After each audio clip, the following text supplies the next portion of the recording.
Adrienne Leclerc, née le 8 juillet 2018, n'a jamais connu sa mère, morte à sa naissance.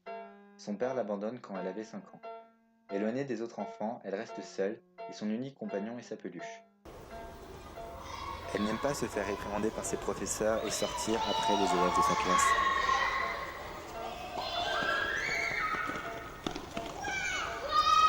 Et elle aime se balancer à la balançoire. Elle n'aime pas le regard que les autres lui portent. Elle aime jouer au piano en se créant des mondes imaginaires.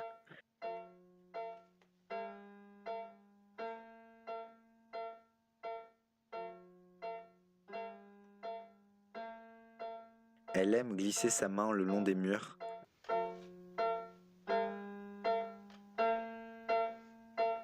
Elle aime tourner autour des arbres. Plus elle grandissait, plus les villes s'étendaient et la pollution gagnait du terrain sur la nature.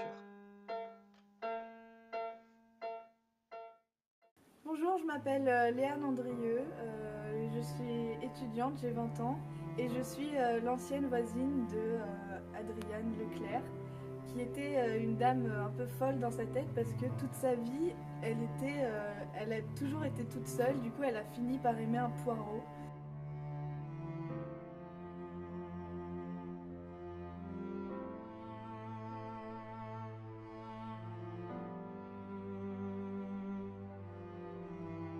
Adrienne vit le poireau, le sauva de la noyade et tomba folle amoureuse de lui.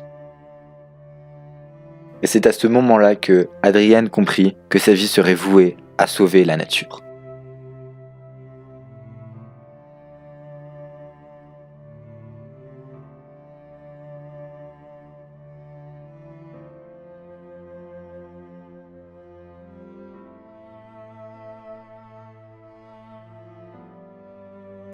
Mais finalement, je trouve qu'elle avait de bonnes idées révolutionnaires, elle défendait la nature, elle était contre le gaspillage alimentaire surtout. Les poireaux sont notre avenir! Oui! Sauvez les poireaux! Vive les poireaux! Sauvez-les! Ils nous garderont en vie!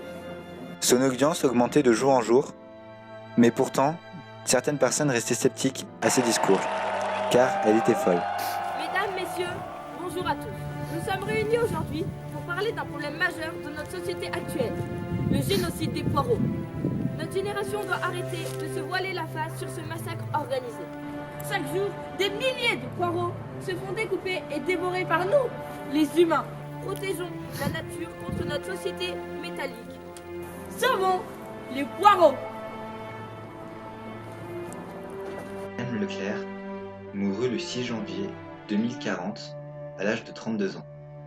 Son assassinat politique par les autocratistes métalliques, un mouvement d'extrême centre, déclencha une vague de protestation de la part des habitants, et tout le monde défendit petit à petit les droits de la nature. Et c'est ainsi que se termina l'étrange vie d'Adrienne Leclerc.